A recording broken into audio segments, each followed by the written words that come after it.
Hi అండి. నేనైతే మొన్న మా అన్నయ్య కోసం వీడియో చేసాను కదండి. మా అన్నయ్య అయితే చనిపోయారని చెప్పేసి ఇప్పుడైతే మా అన్నయ్య ఎలా చనిపోయేట అన్నది మీకైతే చిన్న ఏజ్ కదండి. అసలు మామూలుగా అయితే పెద్ద వయసు అంటే చనిపోయినా అంత బాధ ఉంటుంది. కాకపోతే నేను ఎలా చనిపోయేటో చెప్దామని మీకైతే వీడియో చేస్తున్నాను. మా అన్నయ్య అయితే పాపం ఎంత వయసు ఏం కాదు, 40 ఏళ్ళు ఉంటాయేమని మా అన్నయ్యకి అంతే. దానికి మించి ఎక్కువే ఉండదు. మా అన్నయ్య వయసులో ఉన్న అతను అండి 10 ఈ ఏజ్లో 35-40 చాలా మంది పెళ్లి చేసుకున్నారు కదా. పాప మా అన్నయ్య అయితే ఇంకా పెళ్ళి కూడా ఉన్నారు కానీ ముగ్గురు పిల్లలు ఉన్నారు కానీ 2 పిల్లలు అయితే మేము మా అన్నయ్య పిల్లలు చిన్నప్పుడు చనిపోయారండి. అప్పుడు మేము కూడా చిన్నవాళ్ళు ఉండేవాళ్ళం. ఆ తర్వాత ఇప్పుడు ఒక అబ్బాయి ఉంటాయండి అంతే. వాళ్ళకి ఇంకా ఆ అబ్బాయినే పెద్ద అబ్బాయి కూడా కొంచెం పెద్దగా ఎదిగిపోయాడు. ఇప్పుడైతే మా అన్నయ్యకి అయితే డ్రింక్ అలవాటు అండి. పెళ్ళికి అయితే డ్రింక్ అలవాటు లేదండి. తర్వాత అయితే పెళ్ళిన తర్వాత అబ్బాయిలు ఇద్దరు చనిపోయారు కదండి. ఫస్ట్లో తాగేవారు కానీ కొంచెం తక్కువ తాగేవాడు. ఇంకా 2 పిల్లలు చనిపోయిన తర్వాత ఎవరికైనా 2 పిల్లలు చనిపోయారంటే ఎంత బాధ చెప్పండి. ఆ బాధలు ఏంటంటే మా అన్న ఎక్కువ డ్రింక్ అలవాటు అయిపోయిందండి. పైగా హైదరాబాద్ వెళ్ళాక ఇంక ఎక్కువ అయిపోయింది మాట అండి. దానివల్ల మొన్న అదే డ్రింక్ ఎక్కువ అలవాటు అవడం ఊపిరితిత్తులన్నీ పాడైపోయినమాట. ఊపిరితిత్తులు పాడైపోవడం వల్ల అయితే మా అన్నయ్య అయితే ఇంకా తనైతే అదే మామూలుగా ఊపిరి పీల్చుకోవడం, అదే బాగా తినడం, అదే ఇప్పుడు తాగితే చాలామంది తినడం మానేస్తుంటారు. అలాగే మా ఆయన కూడా తినడం మానేసి చాలామంది తినేస్తారండి. మా అన్న అయితే అలా తినడం మానేసేవాడు అనమాట. ఫుడ్ అయితే తినడం మానే వాళ్ళు అయితే మా అన్నకి ఊపిరితిత్తులన్నీ పాడైపోయండి. లోపల అవయవాలు నానారెట్టిన వాళ్ళు ఫస్ట్ 6 months ఇప్పుడు చనిపోకముందు 6 months హాస్పిటల్కి అయితే ఒకసారి వెళ్ళారు. మామూలుగా ఏదో చిన్న హాస్పిటల్కి తీసుకెళ్తే అప్పుడైతే ఊపిరితిత్తులన్నీ పాడైపోయాయని చెప్పారటండి వాళ్ళు. సరే అని చెప్పేసి అప్పుడు ఇంకా 6 months వరకు డ్రింక్ గట్రా చేయకూడదు, చేస్తే వాళ్ళు ప్రమాదం అన్నారంట. సరే అని చెప్పి ఆయన మాకు అలవాటు ఉన్న వాళ్ళు మా అంటారు కదా, అలాగే కంటిన్యూ చేసారండి. తర్వాత అయితే మా అన్నయ్య అయితే నెక్స్ట్ వచ్చేసి కైని గుట్కాయ తినేవాడంటండి. మధ్యకాలంలో అలవాటు చేసుకున్నాడంట. అది దవడలు నవ్వుతే దవడలు పాడైపోతాయి కదా. అలాగే గొంతు పక్కన కొంచెం ఎక్కడెక్కడో వచ్చిందంట కాయ కింద. ఆ కాయ సిదిలిపోయి పుండు కూడా అయిపోయిందంట. అదైతే గొంతు క్యాన్సర్ అన్నారంటే అది మన కన్ఫర్మేషన్ మనకైతే తెలియదు. మరి హాస్పిటల్కి వెళ్తే వాళ్ళు చెకప్ చేసి చెప్తారు. వీళ్ళైతే ఏ టెస్టులు చేయలేదంటే హైదరాబాద్లో అంత సీరియస్గా ఊపిరి ఆడకుండా ఉన్నప్పుడు అయితే మా చిన్నక్క మా పెద్దకి వెళ్ళారండి, మా మూడక్కని. వీళ్ళిద్దరు వెళ్తే అప్పటికే ఒక రోజు ఆ రోజు కూర్చొని మాట్లాడుతుంటే కానీ తను ఊపిరి పీల్చడం కష్టమై కళ్ళు వేలేసి గిల్ల కొట్టేసుకున్నా అంటే ఇంకా మోదిరాలు చూస్తుంది. కానీ ఇంకా మూడక్క ఉంది కానీ ఆవిడైతే గుండ్లు ఎరకాలండి పామిందంటే కళ్ళు కట్టి తేలేసేస్తే ఊపిరాడక అంటే ఊపిరితిత్తుల ప్రాబ్లం. తనకైతే ట్రీట్మెంట్ అయితే తీసుకోవాలి కదా. మా ఆయన గారు మామయ్య కూడా అలాగే అవుతే మేమైతే బాబే అవుతున్నాక అతనికి అయితే మేము చేయించమండి. ఆ రోజు చేస్తే అతనికైతే మేమైతే టెస్ట్ వచ్చి మేము తీసుకెళ్ళండి పరిస్థితుల్లో తీసుకెళ్ళాము. కానీ అతనైతే వాళ్ళైతే 1 year కూడా చెప్పలేదండి. కానీ 6 years బతికేయండి అతను మేము ట్రీట్మెంట్ చేయించడం వల్ల. కాకపోతే మన ప్రయత్నం మనం చేయాలి కదా. వీళ్ళైతే హాస్పిటల్కి అయితే తీసుకెళ్ళలేదండి. ఆ రోజు ఊపిరి ఆడినప్పుడు అయితే మా అక్క ఏం చేసింది, మా మూడక్క ఎందుకు ఇలా ఉంచడం, హాస్పిటల్ తీసుకెళ్తే బెటర్ అని ఆ రోజు నైట్ అక్కడ తీసుకెళ్తుంది. హైదరాబాద్లోనే క్యాన్సర్ హాస్పిటల్కి తీసుకెళ్తే వాళ్ళు ఇంకా టెస్ట్లు ఏం చేయలేదు. కాకపోతే అలా ఊపిరి ఆడినప్పుడేమో వాళ్ళు వెళ్తే తనకి అది ఇచ్చారండి. ఏమంటారు, గొంతులో కొడతారు కదండి ఆస్మాకి, అది ఇచ్చారంట. ఒక ఇంజక్షన్ వేసి అయితే 8,000 అయిందని భయపడిపోయి వీళ్ళు వచ్చేసారంట. అంటే వీళ్ళు మాదని అన్నారంట ట్రీట్మెంట్ ఫ్రీగా ఉంటుంది, మీరు హెల్త్ కార్డు తీసుకురావాలని చెప్పేసి. హెల్త్ కార్డులు అంటే మా ఊళ్ళో ఉండిపోయినాయి అవన్నీ అండి. కొన్ని హాస్పిటల్లో జాయిన్ చేసి హెల్త్ కార్డులు అయితే ఇంటికి తీసుకొచ్చేసి ఉంచేసి తర్వాత అయితే హెల్త్ కార్డులు అన్నీ పట్టుకుని వెళ్ళిన బాగుండండి. వాళ్ళు బయటకెళ్ళకంటే ఏం చేశారు, మా చిన్నక్క ఏం చెప్పకంటే ఇంటికి తీసుకొచ్చేసారటండి. తర్వాత అయితే ఇంకా అతను మా అన్నయ్య తిరిగే మనిషి అండి. మంచం మీద గట్ట పడిపోయి ఉన్న మనిషి కాదు. దానివల్ల మా చిన్నక్క సరే అని చెప్పేసి ఊరుకుందంట. అమ్మ ఇలాగ కాకినాడ చూపిస్తాం, రాజమండ్రి చూపిస్తామని అని చెప్పారంట. సరే అని చెప్పేసి మా చిన్నక్క అనుకుంటారు తీసుకెళ్తారు అనుకుంటారు, ఇలా తీసుకొచ్చేసాను తెలియదంట మా అక్కండి. మా 2 అక్క కూడా చెప్పకంటే ఇక్కడికి వచ్చేసారండి. వాళ్ళు వచ్చేసి కాకినాడలో ట్రీట్మెంట్ చేస్తామని చెప్పారు. మేము కూడా ఫోన్ చేసి ఇక్కడ రాజమండ్రి జిఎస్ఎల్ ఉంది కదా అక్కడ ట్రీట్మెంట్ చేయండి, ఊపిరితిత్తులు గట్ట క్యాన్సర్ గట్ట ఫ్రీ అని చెప్పారు. మందులు కొంచెం కొనుక్కోవాల్సి ఉంటుంది, 50,000 అవుతుంది. మా ఆయనగారు అయితే ఎంక్వైరీ చేసి చెప్పారండి. మరి అక్కడికన్నా తీసుకెళ్ళదా వచ్చి 5 days అవుతుంది కానీ తీసుకెళ్ళలేదండి అసలు. వాళ్ళు మాకు నిజంగా చెప్పాలంటే వాళ్ళు అలా ఇక్కడికి వచ్చి ఆ 5 days ఊపిరి ఆడక గిలగిలలో కొట్టుకున్నప్పుడల్లా అది ఆక్సిజన్ కొట్టడం ఒకటి యూజ్ చేసి అతనికైతే చేసి పడుతుంది వాళ్ళు. అది అలా చేయడం వల్ల అలాగ 5 రోజులు ఉన్నతో ఉన్నాడు. అంటే అది తిరిగే మనిషే కానీ తానకి వెళ్ళిపోతుంది మాకు ఫోన్ చేసి చెప్పేదండి.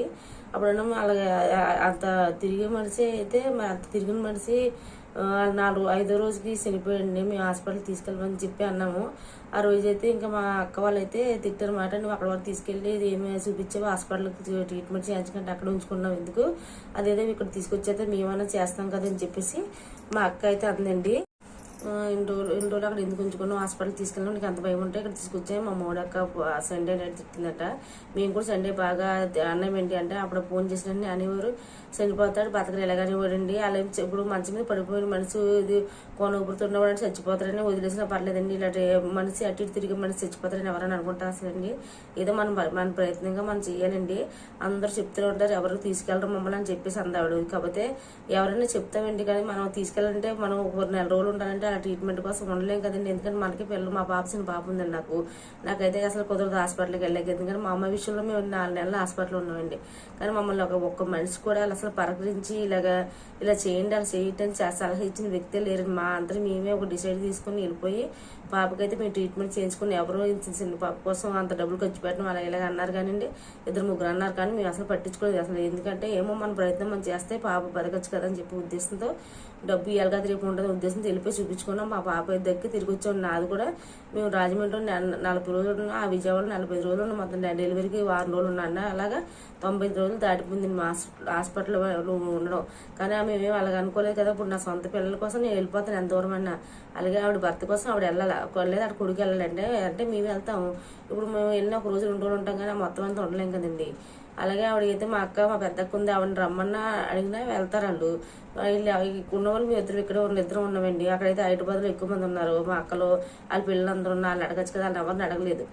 వాళ్ళు అడగంటే ఇక్కడ తీసుకొచ్చేసింది. ఇక్కడ తీసుకుని మా చిన్నక్క తిట్టిందట, నువ్వు వెళ్ళకపోతే పోయి నేనన్నా చూసుకుంటా మా తమ్ముడిని హాస్పిటల్లో జాయిన్ చేసుకుని తీసుకొచ్చి ఇక్కడికి అని చెప్తే అసలు ఆదివారం చెప్పింది. సోమవారం నైట్ ఇంకా మా అక్క వాళ్ళ అబ్బాయి కూడా, మా 2 అక్కల అబ్బాయి కూడా ఫోన్ చేసి సోమవారం పొద్దున్న ఇక్కడ తీసుకొచ్చి అని చెప్పారంట. అసలు సోమవారం నైట్ వెళ్ళొచ్చుగా తీసుకొని అంతమంది వాళ్ళు చూసుకుంటూ అన్నప్పుడు ఈవిడ ఇక్కడ ఉంచేసింది, మంగళవారం చచ్చిపోయాడని చెప్పింది.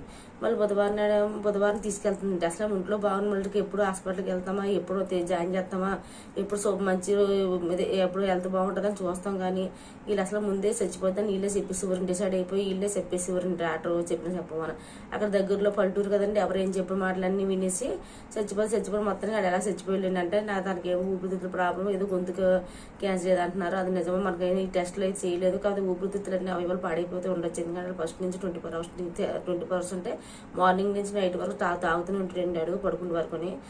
అంటే అలా తాగి ఉండడం కాదు, పొద్దున్న తాగేస్తారు, మధ్యాహ్నం తాగేస్తారు, నైట్ తాగేస్తారు అనమాట. దానివల్ల ఏమన్నా ప్రాబ్లం అయితే అవ్వచ్చేమో కానీ ఇలాగైతే మన నిజంగా ఇలాంటి మనుషుల్లోనే ఉన్నారని కూడా చాలా ప్రమాదం. బతికివని కూడా బతకనివ్వరు అన్నట్టు అనిపించింది. ఎందుకంటే మన ప్రయత్నం ఎప్పుడు మనం చేసుకోవాలండి. వాళ్ళు బతికింది బతకపోతే అంత దేవుడి అంతా మనం అంటూ వాళ్ళకి హాస్పిటల్ తీసుకెళ్ళి వాళ్ళు ట్రీట్మెంట్ అంటే చేయించమంటే అనుకోండి చాలా మనకి వాళ్ళు బతికితే బతుకుతారు, లేకపోతే లేదు అంతే కదండి. మన ప్రయత్నం చేయడంలో తప్పు లేదు కదా. కానీ వాళ్ళు వదిలేయడం వల్ల ఏముంది, ఆడ బతకవలసిన వయసు నా ఉద్దేశం ట్రీట్మెంట్ చేస్తే 1 year 2 years బతుకు కదా అని ఉద్దేశం అంతే కదా. ఎందుకంటే బాధ కదా, సొంత అన్ని చచ్చిపోయింది, కనీసం కడసారి చూపు చూసుకోలేకపోయాము. చాలా బాధగా అనిపిస్తే గుర్తొస్తూ ఉంటే నాకు ఎంతో ఏడుపు వస్తుంటుంది. మా అన్నయ్య చచ్చిపోయాడని చెప్తే ఫోటో చూసినప్పుడు అని నాకు ఫోటో చూసుకోవడం తప్ప చివరి చూపు ఆ రోజు ఫోటో తీసి అది చూడడం తప్ప ఇంకేమీ లేదండి. నాకు ఇంకా ఆడు ఫోటో చూసినప్పుడల్లా గుర్తొస్తాడు. చిన్నప్పటి నుంచి మాకు ఎంతో బాగా చూసిపోయింది, అలాంటిది చచ్చిపోయింది ఎంతో ఫీల్ అవుతుంటాం కదా. నాకు ఎంతో బాధ అనిపిస్తుంది అండి. ఇంకా లాస్ట్గా మాకు వెళ్ళని పరిస్థితులు వెళ్ళలేదు కానీ హాస్పిటల్కి అండి, లేదా మేము వెళ్ళి ట్రీట్మెంట్ చేయించుకుని. ఎందుకంటే చిన్న పాప ఉంది కదా, పాపతో మన అతనితో మా అన్నితో తిరగలేం కదండి హాస్పిటల్కి టెస్ట్లు అని చేయించడానికి. పైగా మా అన్నయ్య కూడా, మా ఆయన గారు కూడా వెళ్ళి హాస్పిటల్లో ట్రీట్మెంట్ అన్ని చేయించి అదే జాయిన్ చేసి వస్తానంటే వాళ్ళు అసలు వాళ్ళిద్దరు ఎవరు వెళ్ళనంటున్నారంట.